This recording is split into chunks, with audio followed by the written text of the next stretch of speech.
Ce soir, nous avons le grand plaisir de recevoir Hélène Morlon, qui est une mathématicienne de la biodiversité, directrice de recherche au CNRS et travaillant à l'École normale supérieure, et qui a été lauréate récemment de la médaille de bronze du CNRS et du prix Irène Joliot-Curie dans la catégorie des jeunes femmes scientifiques. Donc c'est un grand plaisir de lier et d'entendre lier les mathématiques et l'évolution du vivant et la biodiversité.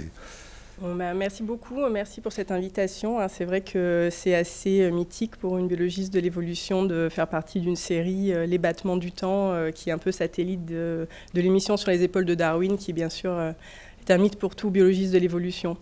Je suis une biologiste de l'évolution, donc je m'intéresse à comprendre la diversité qui nous entoure et en particulier au processus évolutif qui explique la biodiversité telle qu'on la voit autour de nous aujourd'hui. Et comme tout biologiste de l'évolution, le temps est pour moi à la fois quelque chose d'extrêmement positif, puisque c'est ce qui a amené à ce qui me fascine, la diversité biologique, et ce qui est mon sujet d'étude de recherche. Mais c'est à la fois un grand défi, puisqu'on ne sait pas remonter dans le temps, et donc on ne peut pas avoir une observation directe de l'évolution, et donc il faut avoir recours à de l'ingéniosité et des moyens détournés d'étudier l'évolution, de remonter dans le temps pour comprendre l'évolution de la biodiversité. Donc le message que j'espère j'arriverai à faire passer ce soir, que j'aimerais faire passer ce soir, c'est que grâce aux données actuelles, à la théorie de l'évolution et aux mathématiques, on peut effectivement, d'une certaine manière, remonter dans le temps pour mieux comprendre l'évolution de la biodiversité. Donc, bien sûr, pour cela, on s'appuie grandement sur la théorie de l'évolution. Donc, on est vraiment sur les épaules de Darwin. Grâce à cette théorie et aux données actuelles, on peut, d'une certaine façon, remonter dans le temps. Donc, une étape cruciale pour ce voyage dans le temps, c'est de reconstruire l'arbre du vivant. Donc voilà une version très imagée, complètement fausse, mais qui a l'avantage qu'elle nous est familière. Et donc maintenant, si on passe à une version peut-être encore plus imagée, mais qui en tout cas est utile pour nous mathématiciens, ça va être une représentation comme celle-ci, qui est vraiment une représentation de l'évolution du vivant telle que la voyait Darwin. C'est-à-dire que d'une lignée ancestrale, on a la genèse de nouvelles espèces. À partir de ces espèces, genèse encore de nouvelles espèces, de temps en temps des espèces qui s'éteignent. Pendant ces processus d'évolution, des modifications des espèces, de leur morphologie, de leur écologie, qui se déroulent au cours du temps pour finalement aboutir aux espèces actuelles, donc à la biodiversité telle qu'on la voit autour de nous.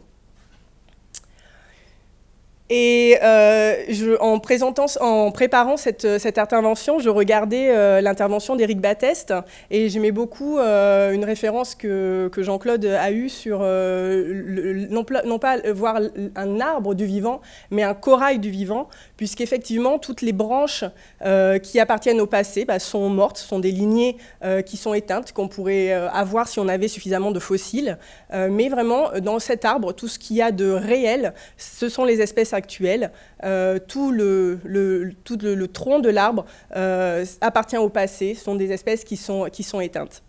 Et quand on reconstruit l'arbre du vivant à partir des espèces actuelles, on a non seulement on a ces lignées anciennes qui sont des lignées qui sont éteintes, mais de plus, on ne voit pas toutes les lignées éteintes, puisque, en fait, on ne voit, si on reconstruit l'arbre du vivant à partir des espèces actuelles, que les lignées qui ont laissé des descendants au présent. Donc toutes les lignées qui se sont éteintes, qui n'ont pas laissé de descendants au présent, ne sont pas visibles dans un arbre que l'on reconstruit à partir des espèces actuelles. Et ça tombe très très bien qu'il y ait eu une intervention d'Éric Batteste qui s'intéressait à comment on reconstruit cet arbre du vivant. Quelque chose qui est très loin d'être trivial, qui nécessite également beaucoup de mathématiques, beaucoup de modèles. Mais ce n'est pas ce à quoi je vais m'intéresser aujourd'hui. Ici, aujourd'hui, je vais m'intéresser à ce qu'on peut faire, ce qu'on peut répondre comme question sur l'évolution de la biodiversité, ce qu'on peut tester comme théorie de l'évolution à partir de cet arbre. Donc l'arbre du vivant nous permet non seulement de reconstruire les relations de parenté entre espèces, une sorte d'arbre généalogique des espèces actuelles, mais aussi de dater les temps de divergence de ces espèces, comme je l'ai marqué ici avec les âges T1, âge du groupe que l'on considère ici, et puis la suite des âges qui représentent les temps de divergence entre espèces qui sont présentes dans cet arbre des espèces actuelles. Et on verra par la suite qu'être capable de calibrer cet arbre dans le temps, de lui donner vraiment une échelle en termes de millions d'années, une échelle concrète, c'est quelque chose qui est très important quand ensuite on veut utiliser cet arbre pour comprendre l'évolution du vivant. Donc je ne vais pas m'intéresser à la reconstruction du vivant, mais à certaines questions qu'on peut se poser à partir de cet arbre, et en particulier les questions qui peuvent m'intéresser, moi et dans mon groupe de recherche, ça va être des questions telles que la suivante. Pourquoi certains groupes d'espèces sont-ils beaucoup plus riches que d'autres? Donc, si on regarde par exemple le groupe des mammifères, il est très largement représenté par des rongeurs. Il y a beaucoup moins de primates ou beaucoup moins encore d'autres espèces. Donc on a vraiment un déséquilibre dans les richesses entre groupes. Certains groupes qui sont très riches en espèces et d'autres beaucoup plus pauvres. Et cette question est liée à une question bien connue de Charles Darwin, qui est liée à son abominable mystère dont il faisait référence sur la diversité des arbres à fleurs. Comment se fait-il qu'on puisse avoir autant, ou qu'il y ait autant d'arbres à fleurs sur Terre, et surtout quand on compare aux autres types de plantes qui ne sont pas des arbres à fleurs? Qu'est-ce qui explique ce succès évolutif? Autre type de question reliée, pourquoi certaines régions de la planète sont-elles beaucoup plus riches en espèces que d'autres?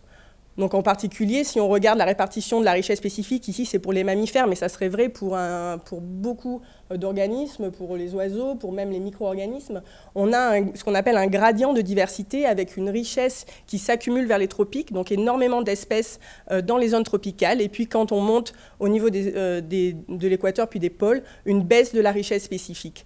Et puis il y a aussi certaines autres régions de la planète qui sont des points chauds de la biodiversité, comme les régions de type méditerranéenne, donc le bassin méditerranéen, le Cap en Afrique du Sud, la région du Chili en Amérique latine, le Kongan en Australie. Donc ce sont des régions aussi qui sont connues pour être des points chauds de la biodiversité. Qu'est-ce qui explique qu'à ces endroits particuliers de la planète, on a une accumulation d'espèces? Et aussi, si on regarde pour beaucoup d'espèces la répartition de la diversité sur Terre versus dans les océans, on a également un gros déséquilibre, une grosse hétérogénéité, donc beaucoup plus d'espèces pour des groupes comparables sur Terre que dans les océans. Enfin, la diversité ne se résume pas à un nombre d'espèces, mais aussi à la diversité de formes, de fonctions que ces espèces peuvent avoir. Et on a le même phénomène de grosse hétérogénéité de la diversité des phénotypes, des formes et des fonctions qu'on peut voir chez les espèces. Donc ici, par exemple, on a le cas d'un groupe de grenouilles à droite qu'on appelle des espèces cryptiques. Donc ce sont vraiment différentes espèces, elles ne se reproduisent pas, elles sont isolées d'un point de vue reproductif, mais si on a pu les identifier seulement par les outils moléculaires. Donc il n'y a rien en tout cas visible à notre œil qu'on a pu discerner qui distingue ces espèces d'un point de vue morphologique. Au contraire, à gauche, on a un groupe d'espèces qui est extrêmement diversifié, avec certains qui ont de grands topades, donc beaucoup d'adaptations à leur habitat, et donc une grosse diversification morphologique. Donc heureusement, pour répondre à ces questions, en fait, si on prend une approche très macro, on peut représenter l'évolution avec des processus très simples. Et en fait, donc, si on se réfléchit à qu'est-ce qui amène la diversité actuelle, le nombre d'espèces à un endroit donné ou dans un groupe donné aujourd'hui, c'est simplement le résultat d'une balance entre taux de spéciation et taux d'extinction, et d'autre part, le temps laissé à l'évolution. Donc quand on a une différence entre groupes, quand on a des groupes d'espèces qui sont très riches, on a des hypothèses assez simples pour expliquer ce qui peut expliquer cette diversité. Donc il y a soit un taux de spéciation qui est plus élevé dans ce groupe, un taux d'extinction qui est plus faible, ou c'est un groupe plus ancien. Il a eu plus de temps pour accumuler des espèces, pour générer de la diversité. Même chose si on regarde des régions de la planète. Donc, certaines sont plus riches parce qu'il a pu y avoir dans cette région un taux de spéciation plus élevé, un taux d'extinction plus faible, la région est plus ancienne, c'est ce qu'on pense des fois être le cas pour les tropiques, ou ce sont des régions qui reçoivent plus d'espèces migrantes, des régions puits.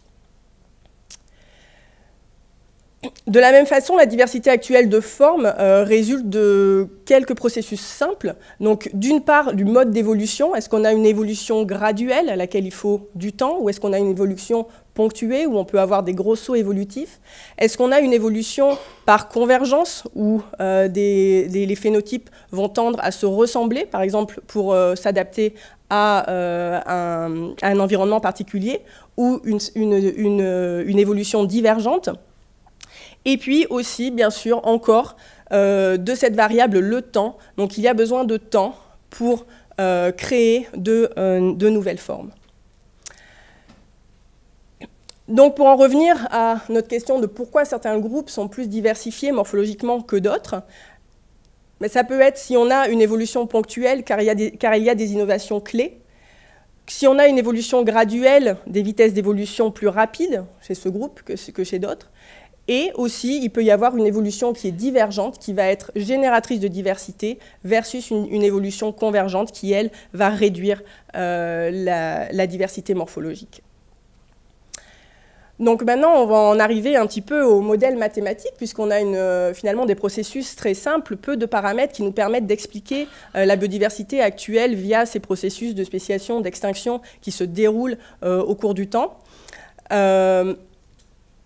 Donc on va pouvoir construire des modèles mathématiques à partir de ces modèles, donc de diversification, et des modèles mathématiques à partir de ces modèles, de modèles simples aussi d'évolution phénotypique, où on va avoir sur une phylogénie, donc sur un arbre du vivant, des valeurs de traits qui représentent la morphologie des espèces, leur phénotype, qui évoluent au cours du temps et qui vont expliquer la divergence phénotypique actuelle.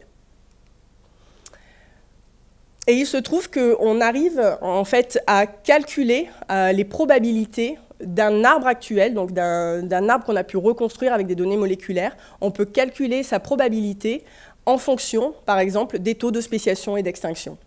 Donc on a une formule telle que celle représentée là, où on peut écrire, par exemple, la probabilité d'observer ces temps de divergence particuliers en fonction de taux donnés de spéciation et d'extinction. Et ceci, par ce qu'on appelle le principe de maximum de vraisemblance, ça va nous permettre d'estimer ces taux. En fait, donc, les taux de spéciation et d'extinction les plus vraisemblables, étant donné ce qu'on voit aujourd'hui, ça va être les taux qui maximisent cette probabilité d'observer effectivement les temps T1, T2, T3, T4, T6. Donc ce qu'il y a à retenir finalement, c'est que à partir de cet arbre, donc on connaît non seulement les relations de parenté entre espèces et leur temps de divergence, mais on va pouvoir aller plus loin et estimer à quelle vitesse il y a eu de la génération d'espèces, donc les taux de spéciation, et à quelle vitesse les espèces se sont éteintes. Et ça peut paraître parfois étonnant et difficile à comprendre qu'on puisse, à partir d'arbres où, comme je le disais tout à l'heure, on a élagué toutes les espèces éteintes, on puisse quand même avoir de l'information sur l'extinction. Et ça se comprend si on regarde la forme des arbres générés par des processus où on a seulement de la spéciation, donc ça serait la forme de l'arbre qui est à gauche, donc il va avoir plutôt des temps de divergence tels que ceux-ci, alors qu'un arbre généré avec de l'extinction va avoir plutôt des formes telles que celle-ci, avec des temps de divergence qui sont beaucoup plus proches du présent. Donc ça peut s'expliquer mathématiquement, et en fait, l'effet qu'on voit là, c'est quelque chose qu'on appelle le pool of the present, et qui vient du fait que les espèces qui vont s'éteindre parce qu'elles ont de l'extinction ne se sont pas encore forcément éteintes, et donc on a ce phénomène d'accumulation des nœuds vers le présent.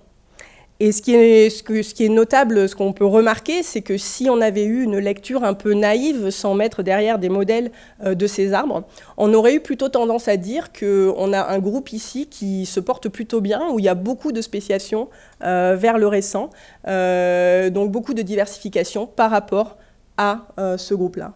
Et en fait, c'est un effet de l'extinction qui génère cette forme de phylogénie. Et donc c'est parce qu'il y a une différence de forme dans les phylogénies qu'on arrive à retirer cette information qui est le taux d'extinction. Et donc à partir de l'arbre des espèces, si on arrive à estimer des taux de spéciation et d'extinction, et si on construit des modèles un peu plus complexes, où on va avoir des taux de spéciation et d'extinction qui peuvent varier au cours du temps, on peut encore aller plus loin et on peut essayer de reconstruire la diversité, le nombre d'espèces au cours du temps. Donc ici, c'est ce qui a été fait pour le groupe des cétacés. Et pour chacun de ces groupes, ici, chacune de ces familles, on a estimé le taux de spéciation et d'extinction, comment il varie au cours du temps, et on en a déduit comment le nombre d'espèces a varié depuis l'origine du groupe jusqu'au présent. Donc si on peut faire ça, on peut commencer à comprendre pourquoi certains groupes d'espèces sont plus riches que d'autres. Est-ce qu'ils ont été beaucoup plus riches dans le passé, mais il y a eu des extinctions massives, ou est-ce qu'ils sont riches au présent, mais c'est parce qu'ils ont eu une diversification rapide récemment, et ce n'est pas grâce au temps qu'ils sont riches, mais c'est grâce à des taux de diversification plus élevés. De la même façon, on peut, grâce à ces modèles, estimer les taux de spéciation et d'extinction associés à certaines régions de la planète. Donc ici, on a en bleu les taux de spéciation et extinction associés aux zones tempérées, et en vert, les taux de spéciation et d'extinction associés aux zones tropicales. C'est un travail qui avait été fait avec mon étudiant, ancien étudiant en thèse, Jonathan Roland, qui était financé par la chaire modélisation mathématique et biodiversité. Et donc on voit sur l'ensemble de ces familles de mammifères, ou en tout cas un grand nombre de ces familles, qu'on a des taux de spéciation estimés dans les tropiques qui sont plus importants que ceux estimés en zone tempérée, et des taux d'extinction par contre qui sont plus faibles en zone tropicale qu'en zone tempérée. Donc ça suggère que les tropiques sont à la fois un berceau de la biodiversité, il y a beaucoup de générations d'espèces sous les tropiques, et un musée de la biodiversité. Donc il y a aussi une accumulation d'espèces car il y a peu d'extinction. Donc ça, c'est des hypothèses qui sont controversées dans la littérature. Est-ce qu'on peut expliquer la diversité tropicale comme un berceau, comme un musée de la biodiversité? Donc ici, on montre qu'il y a les deux phénomènes qui sont importants et qui jouent pour expliquer la diversité tropicale. Donc ça permet de comprendre ce type d'études, pourquoi on a certaines régions de la planète qui sont plus riches que d'autres. Même type de raisonnement, cette fois avec des modèles un peu différents, qui sont plus des modèles de spéciation et d'extinction, mais qui sont des modèles d'évolution des phénotypes. Donc je rappelle, sur une phylogénie donnée, on a des valeurs de traits qui évoluent. Ici, par exemple, avec un mouvement brownien, c'est-à-dire qu'on a la valeur du trait d'espèces descendantes qui est héritée de la valeur ancestrale, mais avec une certaine variation aléatoire. On va avoir donc des valeurs de traits qui évoluent au cours du temps et qui deviennent indépendantes lorsque les espèces divergent. Donc là, on a des événements de spéciation, de divergence dans la phylogénie, et on a les valeurs de traits qui évoluent alors de manière indépendante.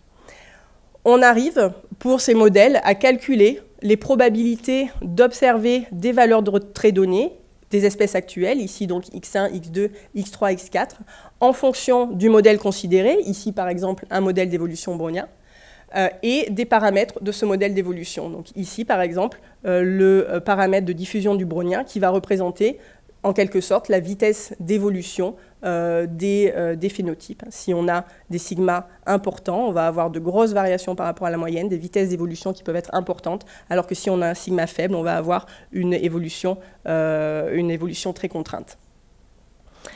Donc ces modèles peuvent représenter ce type d'évolution, qui est un peu une évolution par drift, et ils peuvent aussi représenter d'autres types de modes d'évolution, par exemple des modes où on a de la convergence évolutive vers un optimum. Donc souvent, on pense que s'il y a de l'adaptation des espèces à un environnement donné, il va y avoir un optimum du phénotype Si on veut vivre dans les arbres, il va falloir certains types de membres. Et donc, on peut représenter un phénomène où on a, pareil, une variation stochastique, mais aussi une tendance à être attiré vers une valeur θ, l'optimum de trait. Et on peut avoir un paramètre alpha qui représente la force de rappel vers cet optimum. Donc, est-ce qu'on est amené de manière très contrainte vers cet optima ou est-ce que c'est plus flexible? Et encore, ce paramètre qui va représenter le paramètre de drift et qui peut être interprété comme la vitesse d'évolution. Donc, en appliquant ces modèles à un ensemble de données phénotypiques sur des amphibiens autour du monde, on a pu montrer qu'il y avait 5 optima qui correspondaient, phénotypiques, qu'on voit là par les points les plus épais ici, qui correspondent à différents habitats. Donc, est-ce que ces amphibiens vivent dans les arbres, sans terre, sont aquatiques, sont terrestriels ou sont terrestriaux, ou vivent dans les fleuves? Et donc, ce qu'on voit, c'est que donc chacun, que ces amphibiens, ce soit en Europe, en Chine, en Amérique, elles vont avoir, en fonction de leur habitat, un même type de phénotype. Donc, il y a vraiment une convergence qui se fait sur les continents vers un phénotype donné. Mais par contre, cette convergence, elle n'est pas totale parce qu'il y a un reste de l'histoire de la forme ancestrale de ces organismes. Donc là, je vous ai montré un petit peu le principe de ces modèles, de comment on faisait ce type d'inférence, ce type de test, de théorie en évolution. Et maintenant, je vais vous montrer un petit peu ce qu'il en ressort quand on applique ces modèles à des données empiriques, donc à des arbres du vivant réels. Quels sont les types de résultats que les biologistes de l'évolution ont obtenus. Et donc, ce qui est sûr, en tout cas, donc il y a des divergences, mais ce qu'on voit, c'est une grosse hétérogénéité des taux dans le temps. Donc on pourrait penser que le processus de spéciation, c'est un processus qui est assez stable au cours du temps, qui ne varie pas tellement, et on voit vraiment pas ça. Au contraire, on a une grande variabilité des taux de spéciation dans le temps, et en particulier, il y a quelque chose qu'on observe assez souvent, c'est une décroissance du taux de spéciation. Donc là, on a le taux de spéciation ici pour 3 groupes d'espèces, des lézards, des oiseaux et des serpents.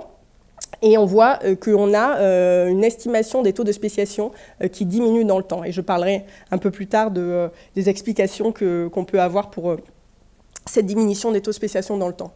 De la même façon, quand il y a de ça un petit moment, j'avais appliqué des modèles qui permettaient de tester si on avait des taux de diversification qui variaient dans le temps versus des modèles où on a des taux qui sont constants dans le temps. Et donc on voit que pour un grand nombre de phylogénies à travers il y a des plantes, des champignons, des mammifères, des oiseaux, on avait de manière générale un gros support pour une variation des taux de diversification dans le temps et qui était en général aussi une décroissance des taux de spéciation dans le temps. Mais malgré tout, on pourrait penser que du coup, on a une saturation de la diversité qui arrive un petit peu au maximum de diversité qu'elle peut atteindre, mais ce n'était pas le cas. On voyait que des modèles où la diversité continue à s'étendre étaient plus supportés que des modèles où on a une diversité qui arrivait un petit peu à saturation. Donc on a des taux de spéciation qui varient dans le temps, on a aussi des taux de spéciation qui varient considérablement à travers l'arbre du vivant. Donc là on a aussi une estimation d'endroits dans l'arbre des vertébrés où il va y avoir des moments où il y a un shift dans les taux de diversification, c'est-à-dire qu'il va y avoir soit un accroissement des taux de spéciation, c'est ce qu'on voit en jaune, ou une diminution des taux de spéciation, c'est ce qu'on voit en bleu. Et donc on voit qu'à certaines périodes de l'évolution du vivant, il y a des moments où il y a un grand saut dans les vitesses de formation des espèces, dans les vitesses d'accumulation des espèces. De la même façon, si on regarde les vitesses d'évolution des phénotypes, donc là on a la phylogénie des mammifères et des branches d'arbres qui sont proportionnelles à la vitesse d'évolution des tailles des organismes sur cet arbre. Et donc on voit qu'on va avoir certaines branches qui sont beaucoup plus longues par rapport à d'autres, donc des vitesses d'évolution très rapides par rapport à d'autres qui ont des vitesses d'évolution beaucoup plus faibles. Et ça se produit à la fois dans le temps et à travers les lignées, cette variation des taux d'évolution. Donc ça, c'est un peu ce qu'on observe de manière répétée sur les phylogénies moléculaires. Et donc, ce qu'on peut se poser comme question maintenant, c'est pourquoi, et c'est ce qui explique aussi cette hétérogénéité dont je parlais de nombre d'espèces et hétérogénéité de formes, mais on peut se poser la question de qu'est-ce qui fait que ces taux d'évolution varient dans le temps et varient à travers l'arbre du vivant. Alors pour ça, on a des théories. On a donc une théorie qui s'appelle la théorie de la reine rouge, qui est une métaphore basée sur la reine rouge dans Alice au pays des merveilles, donc qui, si je veux vous le rappeler, court, mais reste toujours à la même place. Et donc c'est une métaphore en évolution pour dire que quand on a des interactions entre espèces, il va falloir s'adapter, sinon on va être... on va avoir de l'exclusion par la compétition, on va avoir des pathogènes qui vont nous attaquer, et donc il faut s'adapter, il faut continuellement évoluer pour survivre. Et donc c'est cette métaphore de la reine rouge qui a été utilisée ici et qui maintenant représente un peu tous les processus d'interaction interspécifique qui vont influencer les vitesses ou les processus d'évolution. Et de manière plus récente, pour balancer cette théorie, il y a une autre métaphore qui a été avancée. Donc c'est la théorie du fou du roi. Donc le fou du roi qui lui est un peu imprévisible. On ne sait pas ce qu'il va faire, et donc qui représente le caractère un peu erratique des changements environnementaux. Et donc là, on va faire référence à tous les processus qui sont un peu indépendants du monde biologique, tels que des changements de température, des éruptions volcaniques, des événements géologiques tels que l'isthme de Panama qui se forme, ou des événements comme ça, donc qui sont plus erratiques et qui vont aussi influencer les modes et les tempos d'évolution de la biodiversité.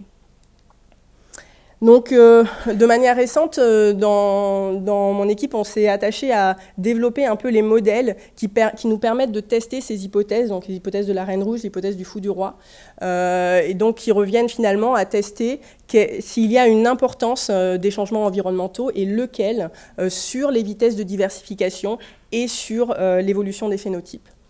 Et donc, ce qu'on trouve quand on met en place ces modèles et qu'on les applique à des arbres du vivant empiriques, donc là, un ensemble d'arbres qui sont représentés ici, donc oiseaux, mammifères, amphibiens, squamates, tortues, crocodiles, on voit qu'on a pas mal, et donc la couleur représente le modèle que supportent les phylogénies, donc on a pas mal de phylogénies qui supportent un modèle où il y a une dépendance des taux de spéciation-extinction à la température. Sinon, on a aussi toujours des modèles qui montrent une variation des taux dans le temps, et puis quelques phylogénies où il y a des taux constants, mais on a pas mal de cas où des modèles où il y a une dépendance des taux de spéciation et d'extinction aux changements environnementaux passés, aux valeurs de température passées, sont mieux supportés. Et cette dépendance, on peut regarder du coup dans les phylogénies qui supportent, dans les arbres qui supportent cette dépendance à la température, dans quel sens est la dépendance. Et c'est une dépendance positive, donc c'est-à-dire qu'on a des taux de spéciation qui sont plus élevés quand on a des températures élevées, donc des spéciations plus fréquentes pendant les périodes géologiques chaudes.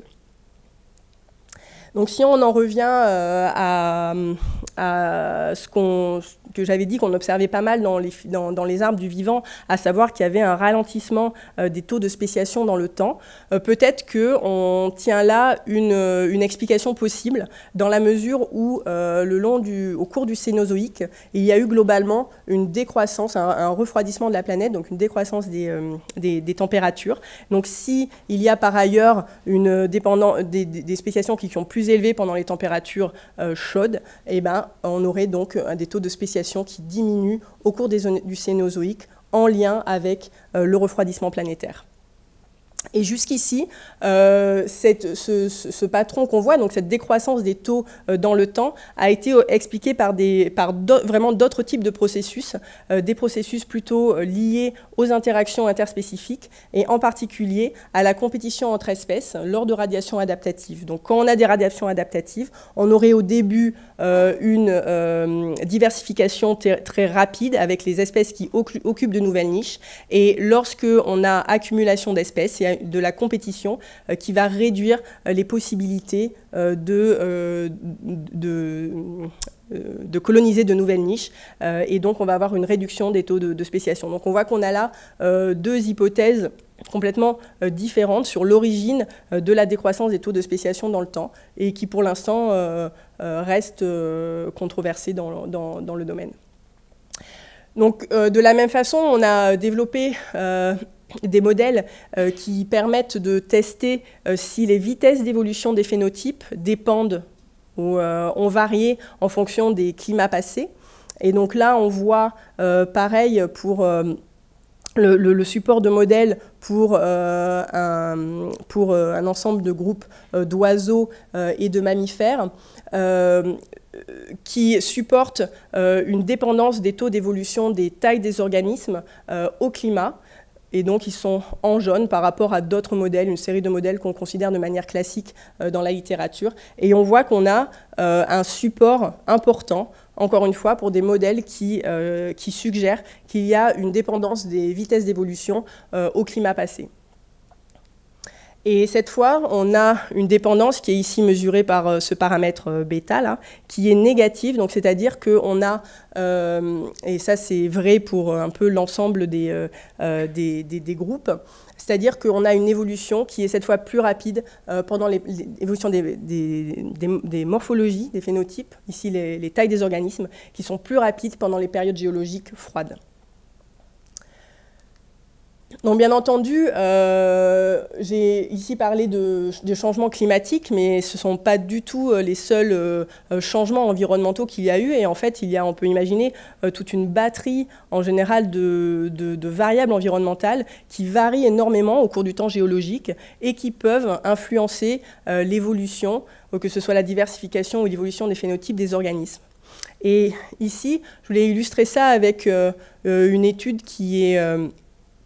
que je trouve sympathique, car elle va associer en fait nos modèles mathématiques à de grandes campagnes qui sont un peu phares dans la recherche française en ce moment, donc des grandes campagnes de collecte d'ADN environnemental à partir des expéditions Tara-Océan, dans lesquelles on va séquencer un très grand nombre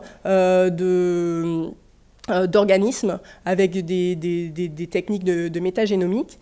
Et là, on a utilisé en fait, ces données pour construire des arbres, alors qu'ils sont certes pas du tout aussi robustes que ce qu'on peut avoir pour des phylogénies d'oiseaux ou de mammifères, mais on peut commencer, grâce à ces données, à construire des arbres pour des groupes tels que ici les diatomées, qui avant n'ont pu être étudiés qu'avec en fait, des données fossiles, parce qu'on n'a pas du tout une représentation assez exhaustive dans les phylogénies de ce type d'organisme pour pouvoir faire le type d'études que j'ai montré.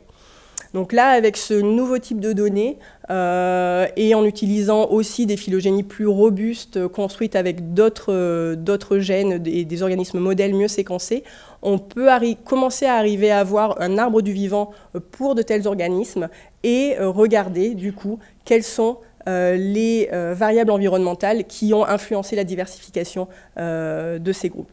Et ici, par exemple, on voit que, alors la température est ici, donc on voit la même dépendance que ce qu'on a vu avant, c'est-à-dire qu'on a une dépendance positive avec des taux de spéciation qui sont plus élevés pendant les périodes géologiques froides, mais on voit aussi qu'il y a d'autres variables, par exemple le niveau des mers, qui explique ou qui est largement supporté dans les modèles comme déterminant de la diversification des diatomées, et avec des effets qui sont différents en fonction des groupes. Donc là, ça donne le nombre d'arbres, en fait, à partir de cette période-là qui correspond à une transition majeure, le nombre d'arbres qui sont supportés par une dépendance positive et négative. Et donc, on voit qu'il n'y a pas un driver majoritaire et qu'il va dépendre du groupe de diatomées considéré. Donc, tout ça pour dire que donc, le fou du roi, hein, que ces changements environnementaux majeurs qui ont eu lieu pendant l'histoire évolutive jouent un rôle très important dans la variabilité qu'on voit sur les taux d'évolution au cours du temps. Mais ça ne veut pas dire cependant que la Reine Rouge n'aurait pas non plus son rôle à jouer. Et on a aussi développé des modèles qui nous permettent de tester l'importance de processus tels que les processus représentés par la Reine Rouge, donc des processus d'interaction entre les espèces sur l'évolution des phénotypes. Et là, on voit par exemple que la compétition entre espèces, donc ici c'est un groupe une très grande radiation de passereaux, les tangas, montre pour des traits ici qui sont impliqués dans l'utilisation des ressources, donc tels que la forme du bec ou d'autres traits qui sont impliqués dans l'utilisation des ressources, un support pour des modèles où effectivement il y a un effet des interactions de la compétition sur l'évolution des traits. Et par contre, cela semble beaucoup moins important pour des traits qui sont impliqués dans les relations sociales, tels que le plumage ou les champs. Donc, de manière ultime, il faudra, comme on peut continuer la métaphore et dire qu'il faudrait marier le fou du roi à la Reine Rouge et pouvoir prendre en compte dans les modèles à la fois les variations de l'environnement et les effets des interactions interspécifiques. Mais pour l'instant, c'est la limite de nos modèles, c'est là où on en est. Et on n'a pas encore les outils analytiques qui nous permettent de faire ça et donc de quantifier l'importance relative des changements de l'environnement et des interactions interspécifiques pour expliquer ce qui fait qu'on a certains groupes d'organismes qui diversifient plus ou moins vite que d'autres et donc finalement expliquer les différences de diversité telles qu'on les voit aujourd'hui autour de nous. Donc, je vais vous laisser avec cette métaphore du faux du roi et de la Reine Rouge. Je pense que quand Darwin draftait son image de l'arbre du vivant, il était loin de penser que plusieurs décennies plus tard, il y aurait des mathématiciens qui s'attacheraient à essayer de modéliser cet arbre du vivant. Et ce ne serait peut-être pas non plus douter qu'il y aurait des gens qui s'attacheraient aussi à essayer d'avoir des outils qui permettent de visualiser l'arbre du vivant de manière interactive. Et donc, si vous êtes intéressé par une telle exploration, donc, je vous invite à aller voir ce site, OneZoom, qui est développé par un collègue à l'Imperial College, qui permet d'avoir une réelle exploration de l'arbre du vivant, telle qu'on aurait une exploration de la Terre par Google Earth. Et avec ça, je vais remercier tous les gens qui ont fait ce travail et les financements.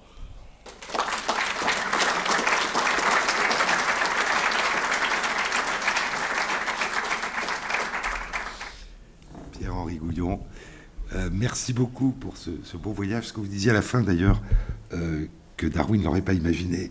Darwin avait un très grand regret à ce qu'il a écrit. C'était de ne pas très bien comprendre les mathématiques et de ne pas y avoir attaché d'intérêt pendant ses études, en disant que ceux qui connaissent les mathématiques possédaient pour lui en tout cas l'équivalent d'un sixième sens, et qu'il regrettait de ne pas l'avoir. Donc peut-être qu'il imaginait ce qui pourrait être fait sans savoir évidemment ce que ça donnerait. Oui, mais c'était pour l'âge de la Terre, c'est exact. qui était son autre abominable mystère. Oui. Il a aussi d'ailleurs demandé à divers mathématiciens de l'aider, des cristallographes pour les histoires de loges d'abeilles, etc. Et là, il y a pas mal d'endroits où il y a des maths, mais c'est jamais lui qui les fait, c'est tout. Pour la 6e intuition, moi je sais pas, mais en tout cas pour ce qui est de pouvoir vraiment tester des théories et tester des hypothèses, c'est vrai que sans les mathématiques, enfin, même pour reconstruire l'arbre du vivant, maintenant il y a vraiment un gros composant de modélisation très important. Oui. Justement, moi c'était super clair ton exposé, merci Hélène. Et la question que je me pose, parce que j'ai pas été regarder les maths précisément de ce qui est fait là, c'est comment est-ce que vous distinguez un arbre qui a des racines proches à cause des extinctions ou à cause des spéciations? Comment on fait la différence entre les deux? Là, après, c'est la formule mathématique qui fait la différence. Et donc, ce qu'on peut montrer, c'est que les vraisemblances qui sont associées, donc ces probabilités que j'ai montrées, elles sont ce qu'on appelle identifiables, c'est-à-dire qu'on n'a pas d'équivalence de l'expression en fonction des deux processus. Elles sont vraiment distinguables. Après, ça c'est... Donc, c'est-à-dire que la structure de l'arbre ne sera pas la même selon que c'est les extinctions ou la spéciation qui font ça?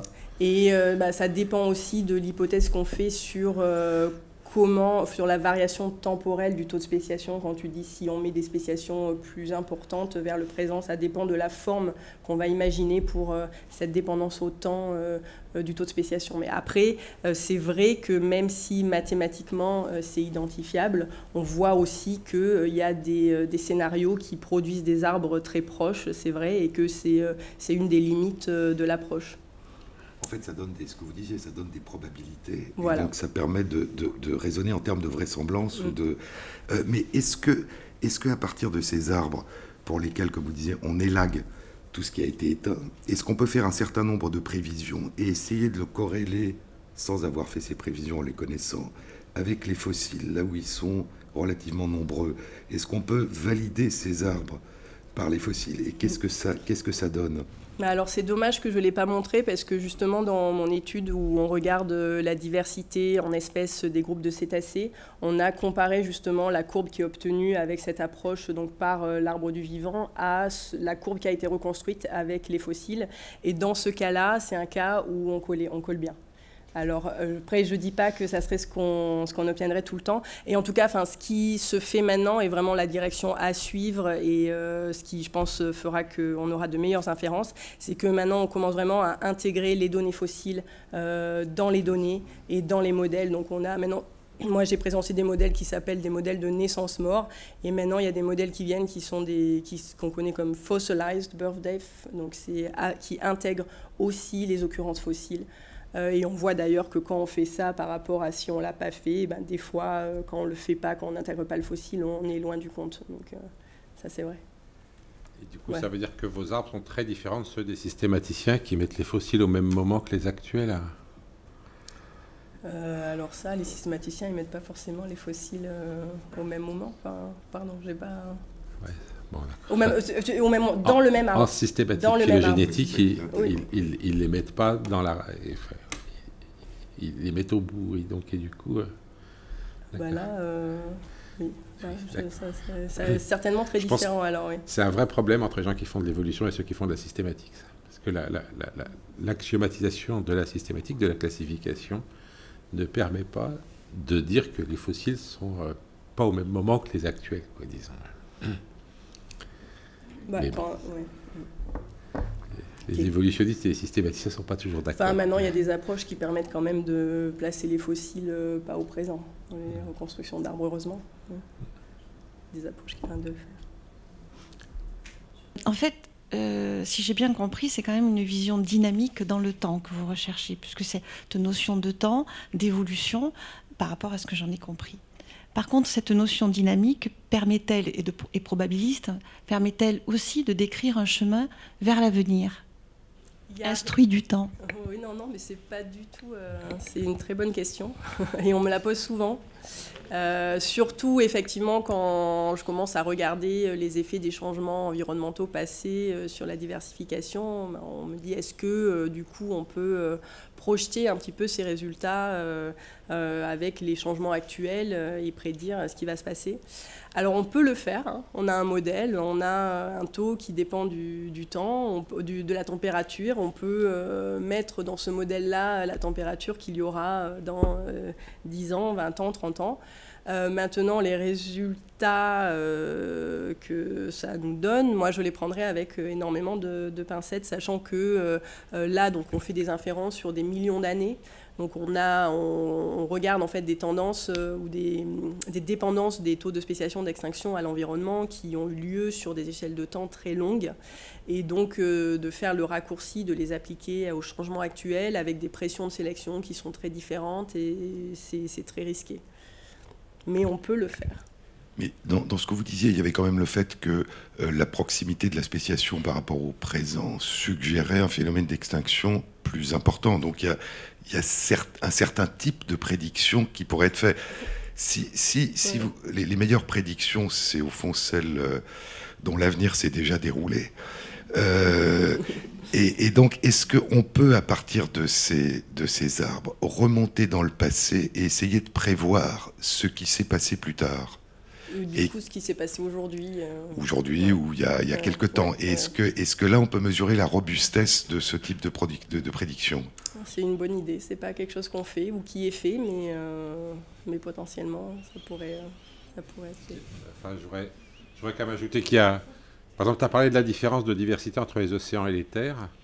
Tu n'y es pas vraiment revenu après, mais... Pour des groupes comparables, hein, c'est ce que vous disiez. Je pense que s'il y a quand même une bonne raison, c'est que le degré d'isolement par la distance est infiniment plus faible dans les milieux marins que dans les milieux terrestres. Le fameux arbre de Darwin, il suppose que les formes peuvent diverger suffisamment facilement. C'est-à-dire les niches, en fait. Tu veux dire le nombre de niches disponibles isolées des autres, en fait. L'habitat, les courants...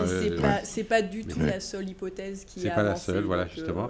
Donc je voulais que tu nous dises un petit peu qu'est-ce qu'il y a d'autre. Et puis, du coup, ça permet de répondre un peu à la question, parce que je voudrais que vous voyez, par exemple, que parmi les choses qui changent beaucoup la biodiversité à l'heure actuelle, il y a le fait qu'on déplace énormément des organismes sur des très grandes distances, qu'on se retrouve avec des envahisseurs, ça n'arrête pas. Vous savez que pour le moment, les vers de terre sont en train de se faire totalement bousiller par un horrible ver qui les mange entièrement dans certaines parties de l'Europe. Et puis en même temps, au contraire, on sectionne les espaces de façon terrible avec des autoroutes, des villes, etc. Et tout ça perturbe considérablement le système d'une manière qui n'est pas encore complètement modélisée. Mais justement, je voulais voir avec toi quels étaient les autres facteurs qui, pour toi, pouvaient expliquer cette différence. Ouais. Alors, moi, je travaille pas du tout là-dessus, mais ce qui a été avancé, c'est beaucoup des choses qui ont à voir avec la possibilité de voler, en fait, de l'utilisation de l'air, quoi. Donc ça, chez les insectes, effectivement, il y a énormément de diversité qui est liée aux insectes. Et ça serait cette capacité au vol qui permet, j'imagine, de coloniser, de disperser, et donc après d'avoir de l'isolement reproducteur et des choses comme ça. Alors, tout ça, c'est lié à la migration. Vous voyez, la migration est un élément absolument essentiel de la production et du maintien de la diversité. Or, on perturbe...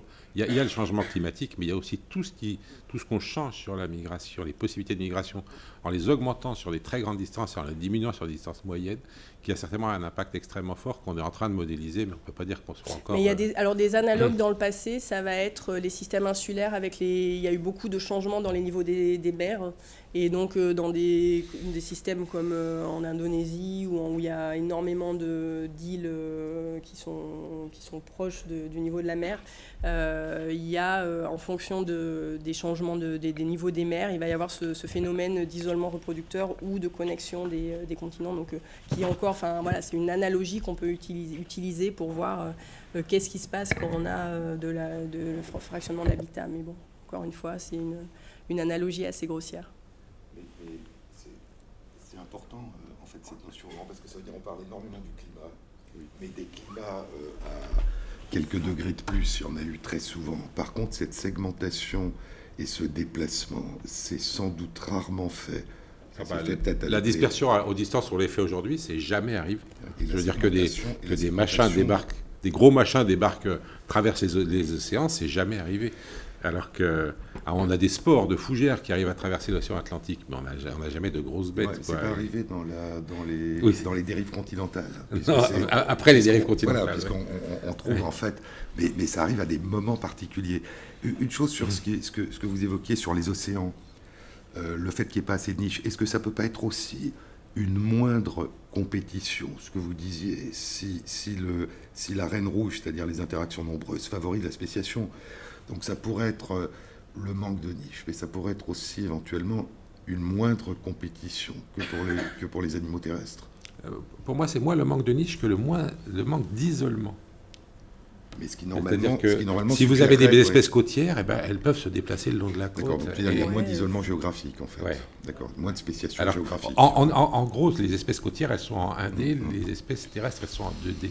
Enfin, je pense pas non plus qu'on puisse voir l'océan comme un gros mix homogène. Il y a des courants, il y a quand même pas mal d'isolement. C'est pour ça, je pense que c'est pas une question... Les courants, etc., ça fait des niches. Mais l'isolement, il est quand même très limité. Surtout que beaucoup d'espèces marines ont des formes larvaires qui sont dispersées en très grand nombre et sur des très grandes distances pendant des périodes. Donc ça limite, je pense, quand même considérablement les capacités d'isolement et donc de différenciation. Tu veux dire que les grandes dispersions qui existent actuellement sur Terre reproduisent en partie... C'est ça. Les terres commencent à fonctionner comme les océans ont toujours fonctionné. Est-ce qu'il y a des questions ? Bonsoir. Vous avez présenté plein de modèles avec des vertébrés, un modèle avec des diatomées et aucun modèle avec des insectes. Pourquoi ? J'imagine que vous le savez. Donc un arbre des insectes est encore très très incomplet. Et autant là pour les diatomées, déjà c'est vraiment une étude pilote, on est un peu les premiers à utiliser des données comme ça, métagénomiques, pour les mettre dans des arbres vivants. Et comme je le disais, ça fait des arbres quand même qui sont beaucoup moins robustes que ce qu'on peut avoir pour les vertébrés. Et donc chez les insectes, on a le même problème en fait d'arbres qui sont encore très incomplets. Donc ça sous-entend quelque chose que je n'ai peut-être pas bien compris, qui est qu'on est sur des arbres génétiques d'ADN. Oui. D'accord. Oui, c'est vrai que j'ai vraiment pas parlé de comment on construit ces arbres. Là, tout ça, c'est des arbres moléculaires. Ouais. Merci.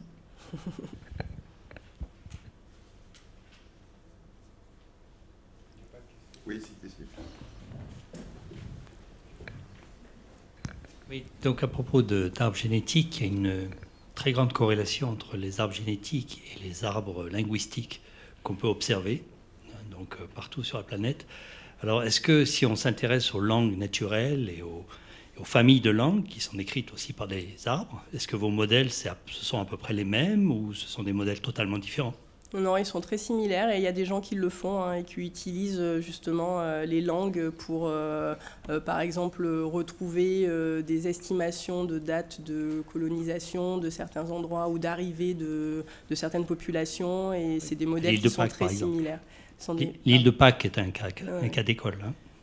On arrive à estimer à 983, plus ou moins un an. Ce sont des modèles vraiment similaires, oui. Mais les processus sont un peu les mêmes. Et la perte de diversité liée à la mondialisation. Tout à fait. Donc l'argument comme quoi les vols transatlantiques sont en train de modifier les langues, c'est aussi un argument évidemment central dans l'histoire. Oui, mais c'est ancien, c'est une mondialisation ancienne, parce que les réflexions sur les extinctions de langues, sur les disparitions de langues, sur les évolutions des langues, on les retrouve chez les auteurs de l'Antiquité, qui était aussi une période de mondialisation. Je veux dire, au fond, quand on parle de mondialisation, l'humanité a toujours été mondialisée. Parce qu'elle a été... la même échelle. La mondialisation des anciens, c'était un peu plus petit que la mondialisation. Mais ça entraînait. Je veux dire, les Incas n'étaient pas une vitesse. Il y avait des régions séparées.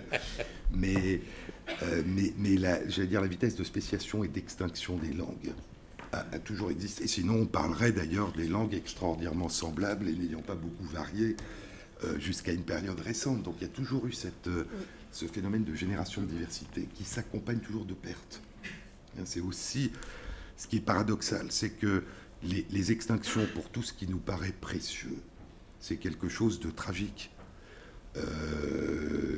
Et ça avait d'ailleurs une dimension tragique pour Darwin, puisque pour lui, à partir du moment où le mécanisme aveugle de l'évolution, ou le moteur aveugle de l'évolution avait donné naissance à des êtres, disait-il, capables de ressentir, d'avoir une conscience, de souffrir ou d'être heureux, eh bien cet extraordinaire gâchis, non pas simplement en termes de spéciation, mais en termes d'évolution de la diversité à l'intérieur même du moment transitoire d'une espèce, était le moteur de l'évolution du vivant.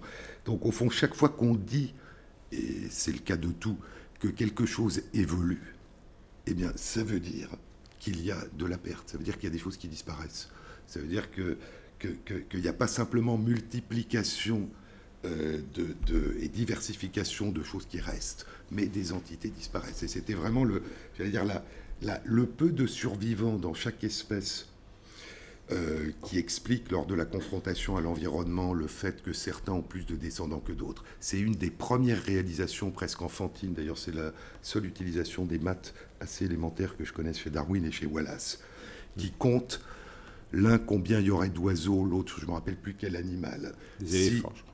Ouais, je ne sais plus si chaque animal si chaque couple avait 1 ou 2 enfants, et ils s'aperçoivent rapidement que c'est absolument aberrant. C'est-à-dire qu'il y aurait un nombre d'oiseaux absolument incalculable. Donc si le nombre d'oiseaux ou le nombre d'éléphants reste à peu près constant, eh bien c'est qu'il y a énormément qui disparaissent à chaque génération. Et donc c'est ce moteur de la diversification, ce moteur de l'évolution du vivant, il est d'abord vu par Darwin et Wallace au niveau des individus, avant d'être ensuite étendu au niveau de la diversification des espèces. Donc d'une certaine façon, c'est-à-dire, il est inévitable que des langues meurent lorsqu'elles se diversifient. La question, c'est que ce que nous croyons important, nous pouvons faire des efforts pour l'accompagner ou pour le préserver ou pour l'aider. Et ce qui est grave dans la disparition des langues aujourd'hui, et sans doute dans la disparition des espèces, c'est le fait que l'on prive des personnes de leurs racines. C'est-à-dire que ce n'est pas une évolution normale de la langue. C'est des gens qui se retrouvent sans langue, sans culture, et comme l'ont été les Amérindiens en Amérique, les aborigènes d'Australie en Australie, et beaucoup d'autres peuples. Donc c'est pas que ça disparaisse, c'est la manière dont ça disparaît, et ce qu'il y a après. Ouais, je voudrais ajouter d'ailleurs, parce que dans le dernier schéma qu'a montré Hélène, le schéma de Darwin, il fait remarquer une chose qui n'est pas du tout évidente pour tout le monde a priori, c'est que les formes ne divergent que grâce à l'extinction des formes intermédiaires. Puisqu'à chaque moment apparaissent des formes différentes. Et puis si les formes intermédiaires ne s'éteignaient pas, il ne pourrait pas y avoir divergence des lignées. Il faut que les formes intermédiaires s'éteignent. D'une certaine façon, d'ailleurs, j'ai repris une image que tu avais posée toi-même, puisque Jean-Claude a parlé de la sculpture du vivant pour la mort cellulaire. Alors, il faut que des cellules meurent pour que nos doigts arrivent à se séparer. Je dis que l'extinction sculpte la biodiversité en créant les trous entre les lignées.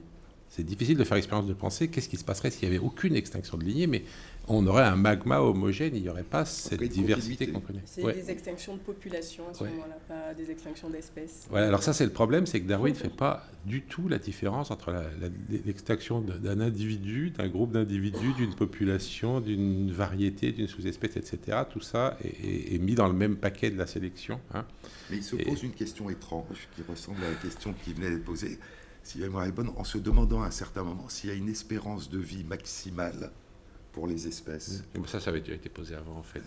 Qui est un peu, c'est au fond, est-ce que avec le fou du roi et la reine rouge, il n'y a pas d'espérance de vie maximale, ou est-ce qu'il y a quelque chose qui, en fonction du passé, de la morphologie, de l'environnement, permettrait de prévoir? On a un peu des réponses là-dessus, non, Hélène? Ouais.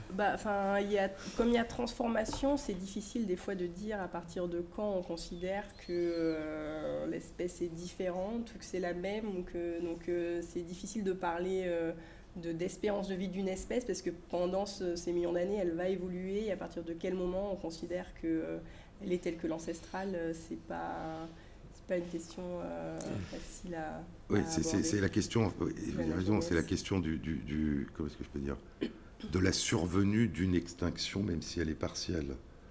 C'est-à-dire, c'est l'extinction des dinosaures, sauf que tous les dinosaures qui ont survécu sont les oiseaux d'aujourd'hui. Donc c'est à la fois une extinction et une diversification. Des lignées globales, des grosses lignées qui se sont éteintes à l'époque. Oui, voilà, c'est une branche. Il y a une branche qui a survécu, voilà. toutes les autres. Mais ce que je veux dire, on pourrait dire, voilà, pour reprendre ce que vous disiez, au fond, il n'y a pas eu d'extinction puisqu'il y a eu quelque chose qui a survécu. Il y a des contemporains dans vos arbres. Et d'un autre côté, il y a eu des extinctions massives. Mais je me demandais quand même, dans les modèles que tu fais, ça pourrait pas se voir, le fait que ces extinctions de population soient utiles en termes de spéciation? Il faudrait d'autres types de données, d'autres types de modèles, mais on va un peu dans cette direction-là, essayer de comprendre justement ce continuum entre ce qui se passe au niveau des populations et ce qui se passe au niveau des espèces.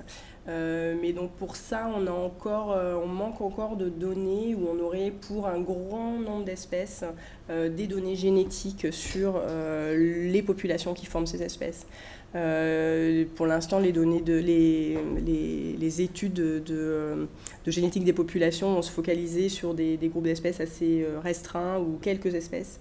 Et donc, pour aborder cette question du continuum, de à quel point est-ce que c'est la différenciation entre populations qui est finalement ce qui explique le taux de spéciation à long terme, pour poser toutes ces questions-là, on n'a pas encore vraiment le type de jeu de données dont on aurait besoin. Mais on y arrive. On y arrive. Donc ça commence à arriver. Est-ce qu'on a une idée, mais c'est peut-être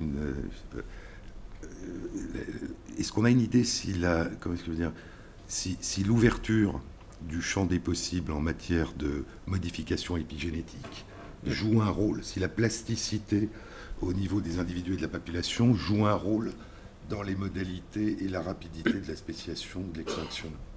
Alors là, je ne vais pas répondre parce que je ne sais pas et je vais dire n'importe quoi. Je ne sais pas si toi, tu as quelque chose à dire. Mais... Non, je pense qu'actuellement, on n'a pas vraiment d'idée là-dessus. En fait, je trouve qu'on n'a pas beaucoup avancé sur le plan conceptuel par rapport à Waddington dans les années 40.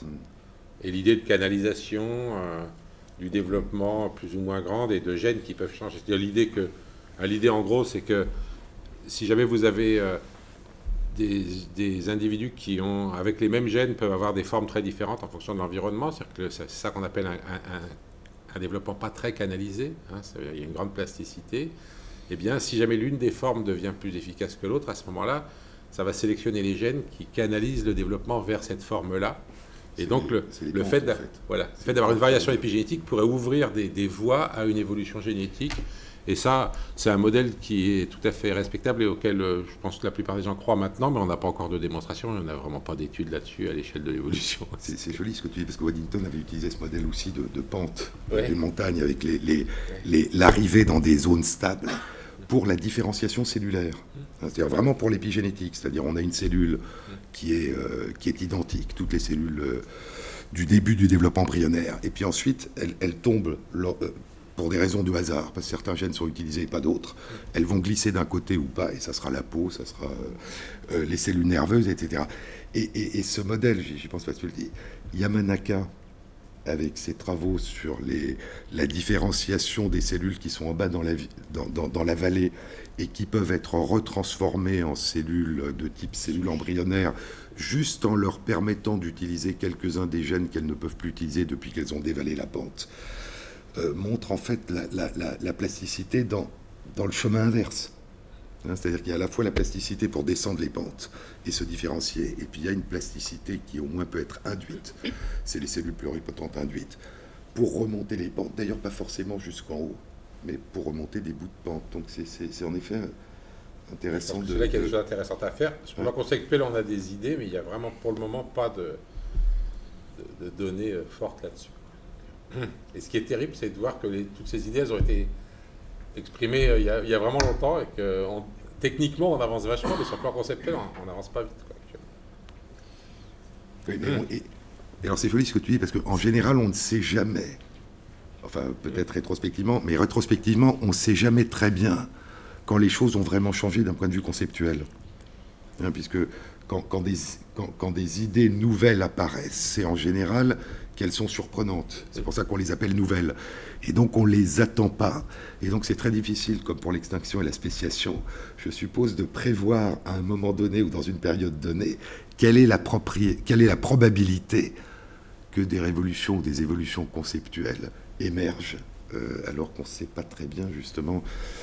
C'est la fameuse phrase qui a beaucoup de paternité, qui est qu'il y a ce qu'on sait qu'on ne sait pas. Et c'est en général là que va la recherche. Essayer de trouver ce qu'on sait qui nous manque. Et il y a ce qu'on ne sait pas, d'où en général émergent les découvertes et les révolutions conceptuelles. Donc on est peut-être dans une région... On est trop bavard, on laisse pas la... Allez-y, je vous en prie. Oui, bonsoir. Ça marche ? Oui. Oui, d'accord. Donc moi, je vais vraiment poser une question basique parce que je ne suis pas du tout scientifique. Il y a quelque chose que je n'ai pas compris dans votre exposé. Vous dites les spéciations sont plus fréquentes pendant les périodes géologiques chaudes. Et après, vous avez dit, mais l'évolution des phénotypes est plus importante pendant les périodes géologiques froides. Est-ce que vous pourriez m'expliquer ?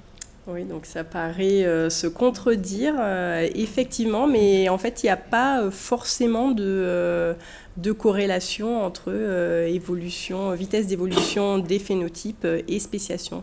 Donc, faut voir que c'est la vitesse d'évolution des phénotypes, c'est sur une lignée donnée. Donc, ça veut dire que si on a plus d'espèces à vitesse d'évolution de phénotypes constante, effectivement, on va avoir plus de génération de diversité phénotypique sur les groupes qui ont plus de spéciation. Mais là, la vitesse, c'est un mouvement brownien sur une lignée, donc c'est vraiment une vitesse par lignée. Donc, ça veut dire que pour une espèce donnée, pendant les périodes géologiques chaudes, il va y avoir une évolution phénotypique peut-être plus lente, mais ça n'empêche pas que la diversification, si par exemple elle ne se fait pas par évolution phénotypique, mais qu'elle se fait par isolement reproducteur ou par quelque chose qui est décorrélé en fait au phénotype, on peut très bien avoir ces deux phénomènes qui ne vont pas dans le même sens en fait. Donc justement, ça suggère qu'il y a une décorrélation entre divergence phénotypique et spéciation. C'est une partie, ouais. Je ne sais pas si c'était clair. Je pense que c'est vraiment la chose à comprendre, que c'est une vitesse d'évolution sur une lignée donnée. Donc effectivement, s'il y a plus de spéciation et qu'on regarde la divergence phénotypique dans tout le groupe, oui, s'il y a plus d'espèces, il y a plus de différenciation phénotypique. Mais c'est pour une lignée donnée, il peut y avoir une décorrélation. C'est un peu une surprise. Hein. On a longtemps pensé que pour qu'il y ait de l'évolution phénotypique, il fallait de la spéciation. Oui, c'est une surprise. Hein. Et donc, c'est normal que vous vous étonniez parce que les biologistes d'il y a quelques dizaines d'années, eux aussi, avaient prédit le contraire. Donc, Mais ce qui est même étonnant dans ce que vous dites, c'est qu'il y aurait presque un antagonisme, ou en tout cas une proportionnalité inverse entre la capacité à varier en modalité de construction des formes et la capacité à se séparer en termes de reproduction, puisque c'est la moins mauvaise définition des espèces actuellement. Oui. C'est-à-dire qu'au fond, se séparer d'un point de vue reproductif ne serait pas directement corrélé au fait d'arpenter le champ des formes possibles, en gros. Et arpenter le champ des formes possibles ne dit rien en termes d'éventuelle séparation. Donc c'est étonnant que ça soit... Est-ce que vous pensez qu'il y a une corrélation inverse vraiment, ou que c'est l'état des résultats ? Là, c'est un peu indirect, puisqu'on dit ça par rapport à ce qu'on a vu sur l'effet des changements environnementaux qui, d'un côté, sont positifs sur la spéciation, enfin, qu'on a des températures élevées, de l'autre côté, sont négatifs sur l'évolution des phénotypes. On ne regarde pas directement, on ne teste pas directement cet effet-là. Donc, est-ce que c'est un effet réel ? Est-ce qu'il y a vraiment un effet opposé sur les deux, ou est-ce que c'est un peu contingent au fait de regarder l'effet du climat sur l'évolution? Ça, je ne peux pas le dire. Mais il y a d'autres études qui ont abordé cette question-là spécifique, c'est-à-dire de est-ce qu'on a une corrélation entre évolution des phénotypes et diversification, qui trouvent une absence de corrélation. Ça peut Pas- pas ça peut une dépendre des groupes. Diversification des espèces, hein, c'est ça. Pardon ? De diversification des espèces. Oui. Ça peut dépendre des groupes, ça. Oui, ça peut dépendre des groupes, ça peut dépendre du modèle qu'on utilise. Enfin voilà, c'est non mais mais en tout cas, c'est pas c'est étonnant et c'est normal que vous soyez étonné, mais ça ne veut pas dire forcément qu'il y a quelque chose de faux dans ces résultats-là. Il n'y a pas forcément une corrélation entre les deux. J'en profite parce que j'ai 2 micros. Modèle, vous venez de réemployer l'expression modèle d'évolution brownien. Et puis ma deuxième question, nous dire un peu plus ce que c'est que l'évolution brownienne. Moi, je connais le mouvement brownien, mais qu'est-ce que c'est que l'évolution brownienne ? Ouais. Et puis, pour l'exemple des amphibiens, où vous donnez sur les grenouilles 5 optima obtenus correspondant à l'environnement, puis vous avez rajouté l'optima est non atteint, et qu'est-ce qu'il y a dessous, quels sont les arguments pour dire que l'optima est pas atteint? Et puis alors, question délirante, est-ce que dans l'espèce humaine, l'optima est atteint? Voilà. Voilà. Alors, la première, c'est qu'est-ce que c'est qu'une évolution brownienne? Donc, je dirais pas qu'il y a une évolution brownienne, je dirais qu'on utilise le brownien pour représenter un type d'évolution qui serait une évolution un peu par drift, c'est-à-dire qu'il n'y a pas une direction donnée. On n'est pas attiré justement vers un optima, on n'a pas tendance à devenir plus gros, on n'a pas tendance à devenir moins gros. On a une évolution qui reste un peu vers sa moyenne ancestrale, donc qui est héritée de l'ancêtre, mais qui va avoir des petites déviations du fait de l'aléatoire. On voit bien que les espèces, quand elles évoluent, elles changent, mais elles ne changent pas forcément dans une direction, elles peuvent aller un peu de manière erratique à droite, à gauche, et donc on modélise ça avec le mouvement brownien. Voilà. Donc la deuxième question, sur quoi est-ce qu'on se base pour dire que les optima ne sont pas atteints? C'est si je revenais à la figure, je ne sais pas si vous vous rappelez, donc on a les optima qui sont estimés, qui sont ces ronds, qui sont un peu plus gros, et à côté, on a les données en fait des phénotypes des espèces, et on voit que aussi bien donc ces phénotypes sont vraiment différenciés dans l'axe des phénotypes en fonction de l'habitat des espèces, et ils tendent à être vers l'optima, mais ils ne sont pas exactement sur l'optima. Et en fait, ce qu'on voit, l'explication, c'est que c'est le reste de leur état ancestral. Donc si on était une espèce arboréale et qu'on devient terrestre, va y avoir une évolution progressive, et on peut garder en fait des caractères ancestraux. Il y a une espèce d'inertie qui fait que avant d'atteindre l'optima, il faut du temps. Sur l'homme. Alors, un bel exemple, il y a une chercheuse américaine qui a dessiné un homme idéal. Enfin, une femme d'ailleurs, elle s'est dessinée elle-même. Et donc pour marcher par terre, au lieu de grimper aux arbres, c'est complètement idiot d'avoir des jambes comme on a. Hein. Il faudrait avoir un fémur long comme ça, et puis après un petit tibia, et puis le pied très long comme n'importe quel animal qui court vite. Hein.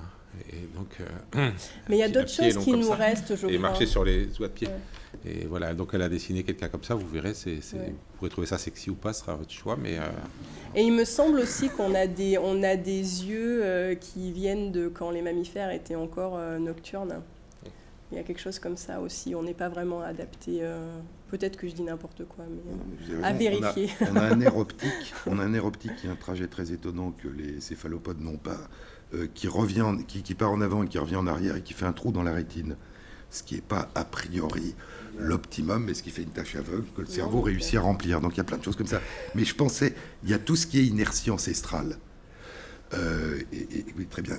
Il y a quelque chose d'autre. Il me semble que quelque part, Darwin disait que quand l'adaptation d'un être vivant à son environnement est optimale, son extinction est proche, parce que ça veut dire que la moindre variation de l'environnement va lui faire perdre sa capacité d'adaptation. Donc je me demandais si cette inertie n'était pas aussi un facteur d'évolutivité, c'est-à-dire au fond le fait de ne pas atteindre l'optimum permet de, encore une fois, dans des environnements qui bougent, de jamais être complètement à côté, d'avoir une capacité d'adaptation. C'est quoi c'est quoi une adaptation optimale? C'est quoi atteindre son optimum?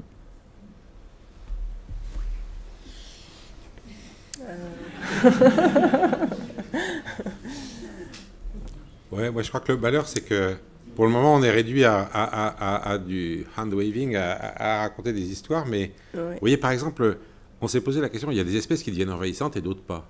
On s'est posé la question, est-ce qu'il y a des caractéristiques générales des espèces envahissantes? Et on a étudié plein de choses là-dessus et on n'a jamais rien trouvé. C'est-à-dire que parmi les espèces envahissantes, il y en a qui font beaucoup de descendants, d'autres pas beaucoup. Il y en a qui migrent beaucoup, d'autres pas beaucoup. Il y en a qui... On n'a pas trouvé de caractéristiques globales qui expliquent ça.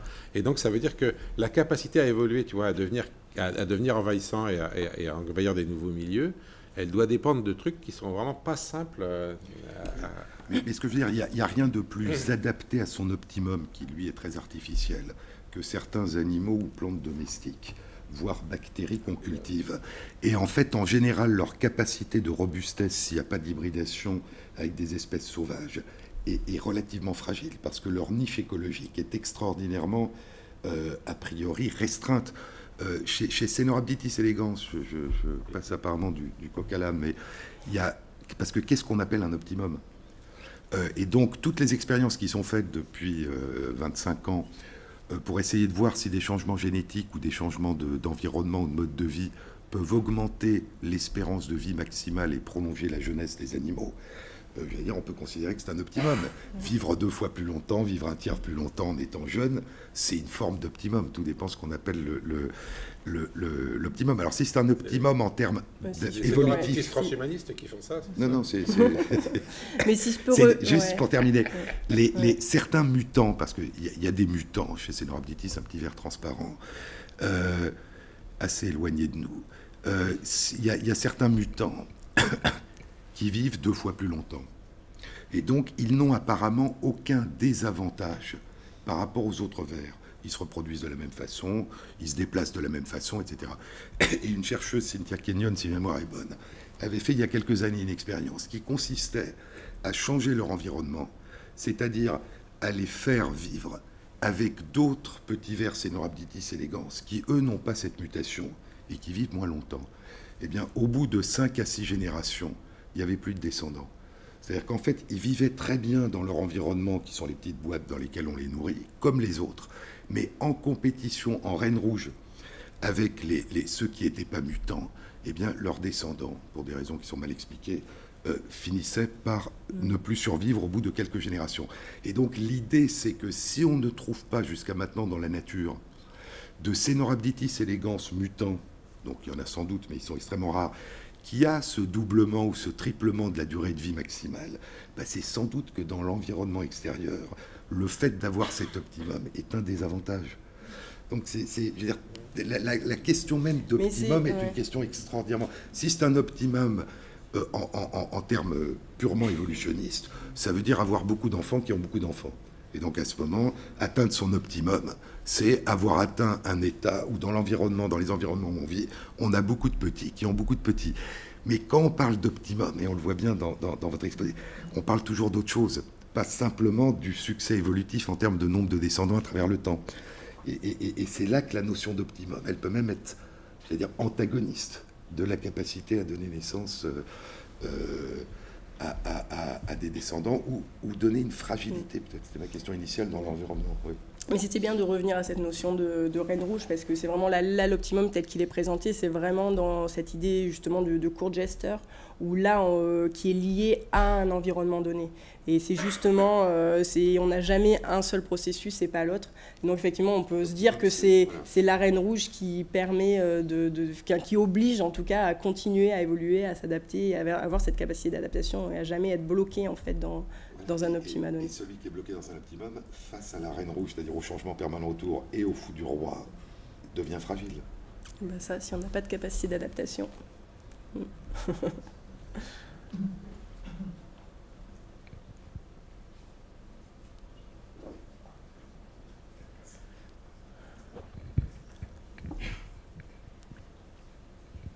Oui, bonsoir. J'avais 2 questions. Dans vos travaux, est-ce que ça permettrait l'identification de mécanismes du vivant liés à une horloge de l'évolution et donc de la différenciation des espèces une horloge qui dépendrait du temps et aussi des conditions température, par exemple. Et deuxième question, est-ce que ça permettrait de résoudre la question de la convergence évolutive de différentes espèces? Alors, est-ce qu'il y a une horloge? Je pense que j'ai essayé en tout cas de montrer qu'il n'y en a pas. Alors, il y a des personnes qui... Pardon? Au niveau phénotypique. Au niveau phénotypique et au niveau spéciation. Donc, on n'a vraiment pas d'horloge constante qui... alors, vous disiez, mais peut-être qu'elle dépend du climat, mais apparemment, elle dépend aussi de beaucoup d'autres choses. Et justement, il n'y a pas cette horloge qui clique et on peut pas... si on est... On n'a pas... je pourrais pas vous dire la durée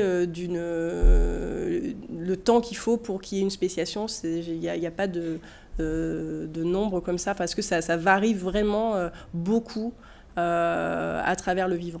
Alors après, on peut dire que dans l'évolution moléculaire, on a aussi des variations et que malgré tout, on utilise une horloge moléculaire. Et c'est là que vous parliez de peut-être relâcher cette horloge et la voir qui dépend d'autre chose. Mais à partir de ce moment-là, on parle vraiment... il y a une horloge au départ, mais elle est distordue dans tous les sens, quoi. Elle varie entre les lignées, elle varie entre les groupes, elle varie entre les habitats dans le temps. C'est une horloge très lâche, on va dire. Et après, est-ce que ça permet d'étudier la convergence? Eh ben, oui. Par exemple, sur l'exemple des amphibiens, là, c'était vraiment un cas de convergence à grande échelle où on a des organismes qui sont vraiment très distincts d'un point de vue évolutif et qui convergent d'un point de vue phénotypique au niveau de leur habitat. Et donc ça, on arrive avec les modèles à le quantifier, en fait, à voir à quel point, justement, est-ce que le phénotype est expliqué par de la convergence évolutive vers un habitat donné versus ce qui peut lui rester de son histoire. Donc effectivement, ça permet de quantifier à quel point on a de la convergence évolutive. Et là, je pense que la convergence évolutive, on ne peut pas se passer du concept d'optimum quand même pour la comprendre. Quand on regarde la ressemblance incroyable entre les marsupiaux et les eutériens chez les mammifères, il faut bien qu'il y ait eu des zones optimales pour que ces deux types de mammifères, indépendamment, rejoignent des choses aussi proches.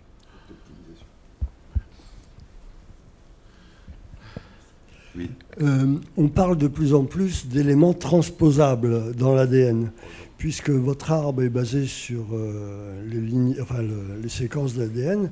Est-ce que ça bruite votre arbre, ou si ça ne bruite pas, qu'est-ce qui efface ce bruit? Il y a énormément de choses qui bruitent mon arbre. Donc, au début encore une fois, je n'ai pas parlé de reconstruction des arbres, mais donc au début, c'est des reconstructions qui étaient faites avec un ou deux gènes, quelques marqueurs. Et maintenant qu'on a justement des reconstructions où on a des génomes entiers, où on s'aperçoit que on a les arbres des gènes qui ne sont pas congruents avec les arbres des espèces, on a tout un tas de choses qui marchent pas. Il y a énormément de choses en fait qui bruitent la reconstruction de l'arbre. Et c'est vraiment, alors en plus là avec l'arrivée de génomes entiers, il y a tout un champ, la phylogénomique, qui développe tout un tas d'approches pour gérer tous ces bruits en fait. Alors les éléments transposables en particulier, oui, ils bruitent aussi. Et je saurais pas vous dire les méthodes particulières qui ont été mises en place pour gérer les éléments transposables.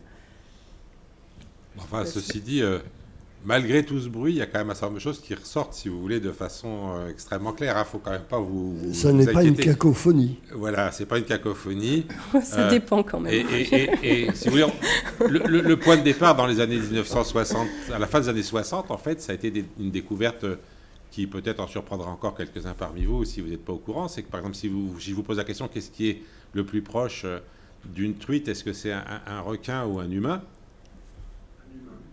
Voilà, c'est un humain. Hein. Ceux pour qui c'est pas clair doivent revoir l'histoire de la vie. Mais effectivement, la truite et nous avons un ancêtre commun plus proche que l'ancêtre commun de la truite et du requin. Et donc ça, si vous voulez, ce genre de choses-là, maintenant, à chaque fois qu'on regarde des génomes, on retombe quand même dessus, hein, malgré tout le bruit en question. Donc quand on est sur des choses plus fines, le bruit est gênant, mais sur des choses larges... C'est pour ça que je posais la seconde partie de la question. Qu'est-ce qui efface ce bruit? Est-ce qu'il y a une contrainte phénotypique? C'est comme n'importe quel bruit, si jamais vous regardez suffisamment d'éléments dans le génome, le bruit n'est plus que du bruit et reste le reste. Après, on n'utilise pas non plus forcément tout le génome pour reconstruire les arbres. Donc, on peut... Voilà, donc on n'est pas obligé non plus de devoir gérer. On peut prendre les bouts du génome dont on sait qu'ils sont plus ou moins conservés, statistiquement moins concernés. Voilà. Oui. Oui. Si je peux, juste, il me semble, ce bruit, sauf si je comprends mal, je veux dire, s'il n'y a pas de bruit, il n'y a pas de variation. S'il n'y a pas de variation, il n'y a pas d'évolution, il n'y a pas de diversification. Et donc, en général, si on prend la théorie darwinienne, tout s'est éteint depuis longtemps.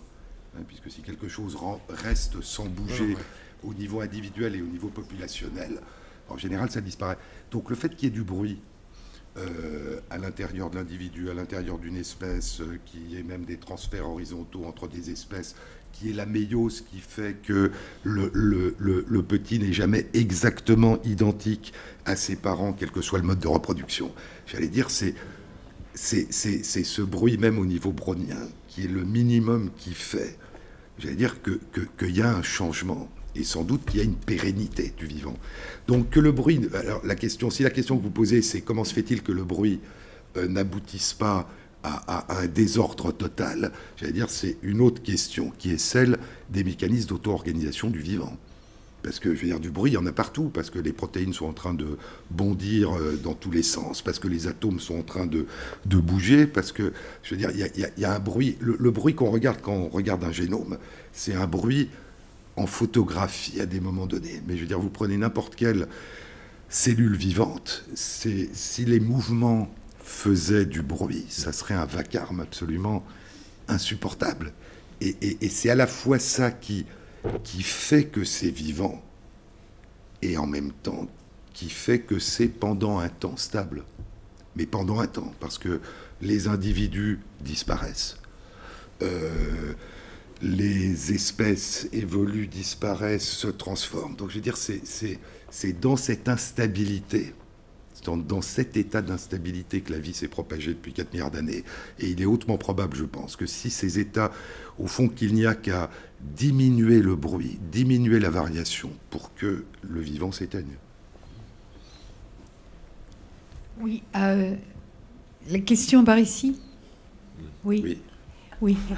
Est-ce que les bactéries, de façon générale, les micro-organismes ont été utilisés pour vos études? Et alors, à propos de bactéries, justement, dans la mesure où elles sont si anciennes, on estime à 3,5 milliards à peu près de leur durée d'existence. Nous aussi. Hein. Comment? Nous aussi, on a le même âge. Oui. Les ancêtres. On a le même âge que les bactéries. Hein. Les ancêtres. Enfin bon. On comprend. Non, mais ça, c'est vrai. Il me semblait que, à leur propos, mais je suis peut-être complètement dépassée, on parlait quand même beaucoup d'horloge moléculaire, quoi. Ça revient sur la question précédente. Oui, non, mais j'ai pas dit qu'il n'y avait pas d'horloge moléculaire. On parlait de est-ce que la spéciation, les processus de spéciation peuvent être considérés comme un processus qui est une horloge. Donc il y a l'évolution moléculaire. Donc là, on utilise beaucoup la notion d'horloge moléculaire pour l'évolution des séquences d'ADN.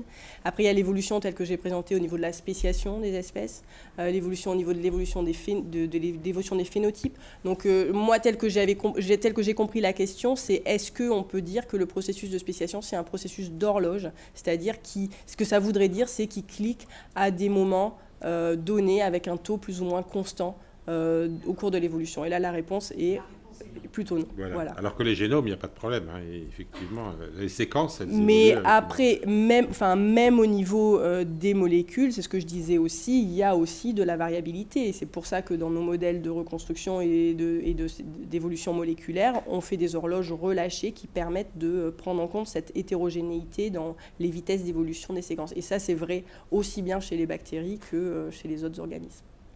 Est-ce que vous pourriez revenir sur ce que vous étiez en train de dire? Par contre, dans les molécules...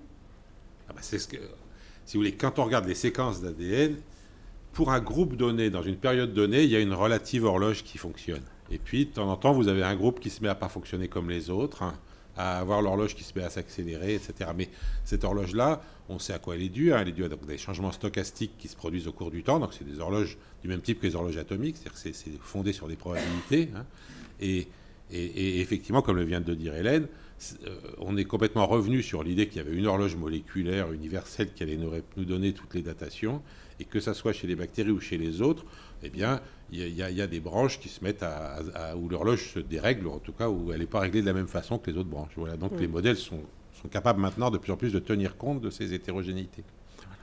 Voilà. Bonsoir, vous m'entendez?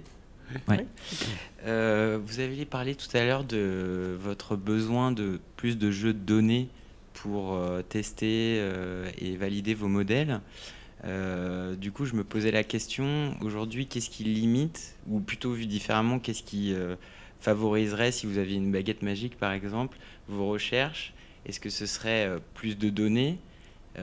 Et si oui, des données sur quoi? Est-ce que ce serait des données sur les variables d'environnement? Est-ce que ce serait des données sur les espèces actuelles et le séquençage, les progrès du séquençage du génome, peut-être même l'ADN, l'étude de l'ADN ancien, plus de données sur les fossiles? Ou est-ce que ce serait des moyens, plus de puissance de calcul, plus d'équipes, plus de financement?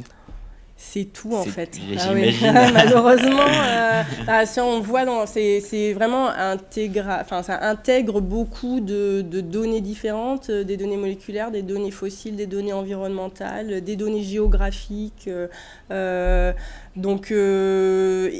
avec tout ça, on a derrière des modèles qui sont limités en calcul. Il y en a qui sont beaucoup trop lents. On a les méthodes mathématiques, on a les algorithmes, et par contre, on a des modèles qui sont longs à tourner, quoi. Donc on a vraiment les limitations de tous les côtés. Donc plus de données moléculaires pour reconstruire l'arbre des espèces, de plus d'espèces. Pour certains groupes, il s'agit même de savoir combien d'espèces il y a. On ne savait même pas question d'avoir leur ADN, mais juste de savoir qu'elles existent, on ne le sait pas. Il faudrait même avoir les populations dans les espèces, pas seulement les populations dans les espèces pour comprendre les processus en dessous du niveau de l'espèce, parce que là, j'ai vraiment parlé de taux de spéciation, taux d'extinction, tout ce qui fait qu'on a un taux de spéciation donné au niveau des populations. Est-ce que c'est l'isolement reproducteur? Est-ce que c'est ça? Sans ces données-là, on ne l'a pas. Donc, c'est vraiment de tous les côtés où on a besoin de plus. D'accord. Ouais. Mais il n'y a pas de limite. Il n'y a pas un curseur qui est vraiment en dessous de tous les autres, quoi. Si ça se trouve, c'est juste notre intellect qui est limitant. On n'a pas encore trouvé le truc pour arriver à faire tout ça avec moins de données et moins de puissance de calcul. Non, mais alors, intégrer les fossiles dans ces analyses-là, c'est vrai que là, on fait quand même des analyses à partir seulement des espèces actuelles. Mais bon, il y a des groupes pour lesquels on les aura jamais, hein, juste ils sont pas là, donc voilà. Mais après, il y en a pour lesquels ils sont là, et les intégrer dans une analyse, c'est vraiment pas facile en fait. C'est-à-dire que faire tourner des modèles tels que ceux dont je parlais, donc les modèles de naissance-mort avec fossiles, c'est des choses qui prennent énormément de puissance de calcul aussi. Donc ça, c'est une assez grosse limite. Ça prend beaucoup de temps d'intégrer les fossiles et ça peut tout changer parce que effectivement, à partir du moment où on va avoir des calibrations dans le passé, des choses qui ont été réellement observées et qui ne sont pas juste le produit du résultat, le résultat de notre modèle et du truc le plus probable, étant donné l'actuel, tout de suite on va avoir des inférences qui sont plus robustes, ça c'est sûr. Donc, mais bon... Il y a certains groupes, les bactéries et tout ça, pour lesquels on n'aura jamais de données fossiles. Donc là, ce qui manque, c'est plus des données génétiques pour ces espèces-là. Donc ça dépend un peu du groupe, de plein de choses. D'accord, merci. John Maynard Smith, qui était un grand évolutionniste de la deuxième moitié du XXe siècle, disait que, de toute façon, un des problèmes qu'on avait avec la vie sur Terre, c'est qu'on n'en avait qu'une, alors on ne pouvait pas trop savoir ce qui était justement spécifique de celle-là, contingent à celle-là, ou ce qui était une caractéristique générale de la vie, et que si on attendait de trouver de la vie sur d'autres planètes et de pouvoir l'étudier, ça allait nous prendre beaucoup de temps. Et donc on n'avait pas le temps d'attendre ça, et il a dit qu'il y avait quand même une solution, ça serait d'étudier les vides dans les systèmes informatiques. Et c'est une question que je me pose, moi, parce que quand on voit la vitesse à laquelle évoluent les systèmes, je ne sais pas si tout le monde est au courant de l'histoire d'Alpha+, mais ouais, tout le monde connaît Alpha+, je ne sais pas. Alors, le jeu de Go a longtemps résisté aux ordinateurs. Et on a enfin fabriqué un très beau truc qui s'appelait AlphaGo, à qui on avait bien appris non seulement les règles du jeu de Go, mais toutes les grandes parties des grands maîtres, et donc il était devenu vachement balèze. Il a fini par battre des grands maîtres, mais ce qui a été terrible, c'est que peu de temps après, on a fabriqué Alpha+, qui est un programme à qui on a donné les règles, mais à qui on n'a pas appris à jouer. Il a joué contre lui-même pendant 48 heures. Et il a sélectionné dans les arborescences de jeu, les arborescences qui marchaient bien, et en 48 heures, il est devenu tellement meilleur qu'AlphaGo qu'il l'a battu 100-0. Et moi, ce que je me demande, c'est si ça ne vaudrait pas le coup d'essayer de regarder comment évoluent les arborescences dans ces systèmes, puisqu'il y a de la sélection et de la variation, et regarder ce qu'on peut en tirer sur le plan de ce qu'on regarde quand on regarde des êtres vivants eux-mêmes. Et là, on aurait de la donnée. Ouais, alors il y a des gens qui font ça. Moi, j'avoue que j'aime quand même bien la biologie. Et j'aime bien quand même avoir des données réelles et non pas des données produites. Non, mais n'empêche que faire fonctionner les mêmes méthodes d'analyse sur les arborescences d'AlphaGo que celles qu'on utilise sur le vivant, et regarder ce que ça nous dit, moi, je trouverais ça assez rigolo. Parce que... Sur les arbres, oui, mais parce que par rapport à ce que tu dis, il me semble que l'un des problèmes actuels qui sera peut-être résolu sur les méthodes, sur les machines d'intelligence artificielle à apprentissage non supervisé, c'est-à-dire où elles apprennent à apprendre, c'est que le chemin qu'elles ont suivi n'est pas retraçable. Absolument. Et donc, je veux dire, ce qu'elles ont construit, c'est même le problème. On ne sait pas, on connaît le résultat, mais on ne connaît pas le chemin. Mais c'est un peu pareil qu'avec les êtres vivants, justement, c'est pour ça que c'est intéressant. Oui, mais c'est-à-dire que les arbres que vous reconstruisez, on ne pourrait pas les reconstruire, mais on pourrait utiliser ces machines pour reconstruire des arbres, mais ça se fait, ça. Non, mais je pense que, oui, bien sûr, mais je pense aussi qu'on pourrait peut-être quand même mettre un petit espion dans la machine pour qu'il garde un petit peu une trace de l'arbre. C'est un des problèmes qui est en train d'être, à ma connaissance, un sujet de recherche. Pourquoi c'est un problème? Parce qu'il y a une très grande sensibilité aux conditions initiales. Et donc, si on ne sait pas ce qui s'est passé dans le développement de ces stratégies, il est possible qu'en recevant d'autres données ou en jouant d'autres parties, les résultats soient différents. Donc, en fait, c'est extrêmement important de savoir ce qui se passe à l'intérieur. Et pour l'instant, c'est un sujet de recherche. Et c'est pour ça que je trouve que, tu vois, on est dans des domaines d'application des modèles d'Hélène, je trouve.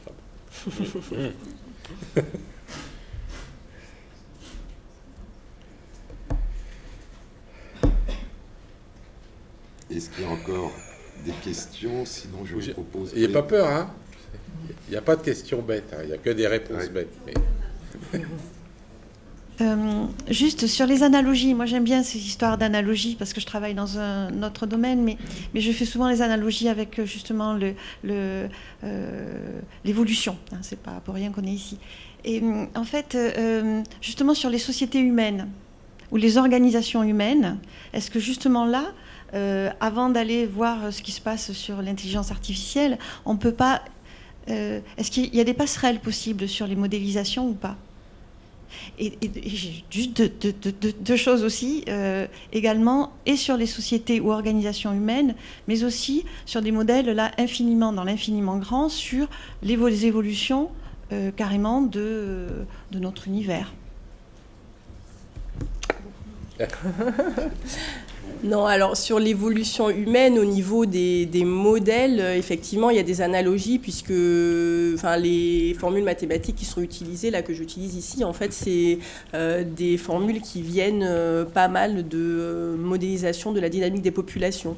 donc où on a des naissances et morts d'individus, et où après, par contre, les questions sont complètement différentes. Donc dès qu'on parle de société humaine, donc déjà on a une seule espèce, donc moi je m'intéresse à la spéciation, à l'extinction des espèces, à l'évolution des phénotypes à travers des groupes d'espèces.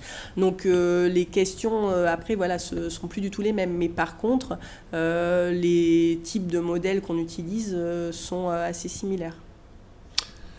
Alors, je voudrais vous dire que par rapport à votre question, effectivement, il y a des essais quand même. Par exemple, on peut regarder les entreprises comme des organismes. Et voilà, j'ai travaillé avec un prof de gestion, moi, sur ces questions. Donc, effectivement, est-ce qu'on pourrait regarder avec une approche darwinienne comment fonctionnent les entreprises, et est-ce que d'ailleurs, il y a une question angoissante qui peut se poser, hein, est-ce que vous savez qu'avant, il y avait des cellules, et puis un jour, progressivement, elles se sont mises en organismes, et les cellules, nos cellules sont toutes nos esclaves, et nous sommes des superstructures où nos cellules n'ont plus d'individualité. La question de savoir si les entreprises pourraient faire pareil avec les humains, par exemple, peut se poser. Bon.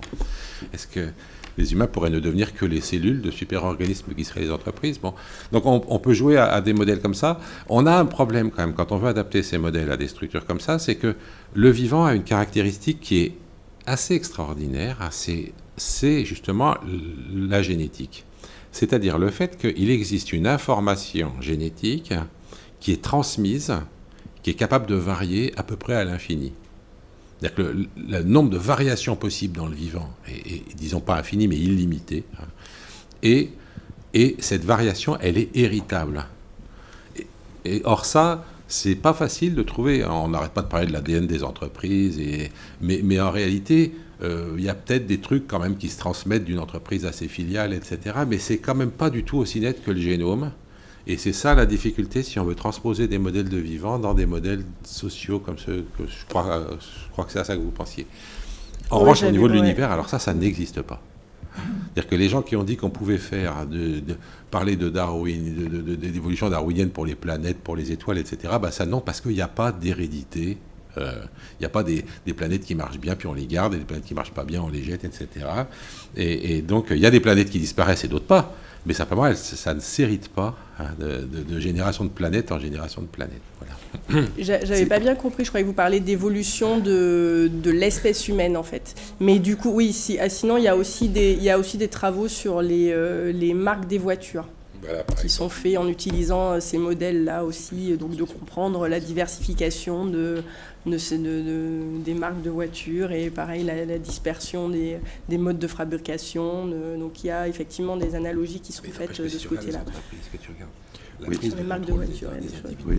Mais c'est intéressant ce que disait Pierre-Henri Gouillon sur toutes les cellules qui sont nos esclaves. Toutes les cellules sont peut-être nos esclaves, mais certaines de nos cellules, qui s'appellent les cellules germinales, nous abandonnent et donnent naissance à d'autres individus qui poursuivent leur voyage dans le temps. Et nous, elles nous jettent. Voilà, donc c'est la façon de voir et de regarder, c'est toujours une question de regard et de positionnement.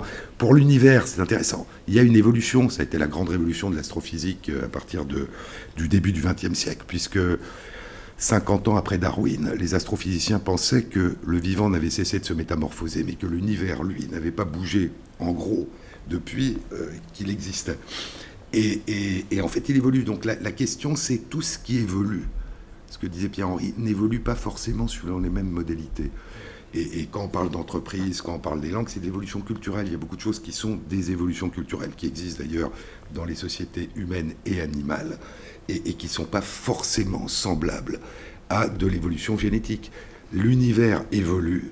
Il évolue suivant des modalités qui ne sont pas exactement les mêmes que celles que les êtres vivants. Mais avec un point commun, puisque tu citais Maynard Smith, beaucoup d'astrophysiciens, dont Lee Smolin, mais beaucoup d'autres, regrettent en fait qu'il n'y ait qu'un seul univers, ce qui empêche de tester un certain nombre d'hypothèses. Et donc les physiciens, contrairement aux biologistes, ont imaginé pour un certain nombre d'entre eux qu'il y a des multivers et que nous n'habitons que l'un d'entre eux. Et donc, ils ont une capacité d'imagination et d'arpentage du champ des possibles qui est peut-être plus grand que le nôtre. Donc, chaque domaine a ses façons d'aborder l'évolution, le changement, les métamorphoses, de manière à la fois semblable pour partie et puis spécifique de l'objet de leur étude. Et c'est ça qui est intéressant, c'est que tout évolue, tout ne cesse de se modifier, mais avec des contraintes et des moteurs et des mécanismes qui sont, pour partie, sans doute, légèrement différents. On finit sur les multivers. Ah oui. Comme ça nous permet de revenir à Pierre-Henri Gouillon avec les vers plats qui mangent les vers ronds. À moins qu'il y ait une autre question. Non ? Voilà, merci. Alors, merci beaucoup. Merci, Hélène. Merci, Hélène.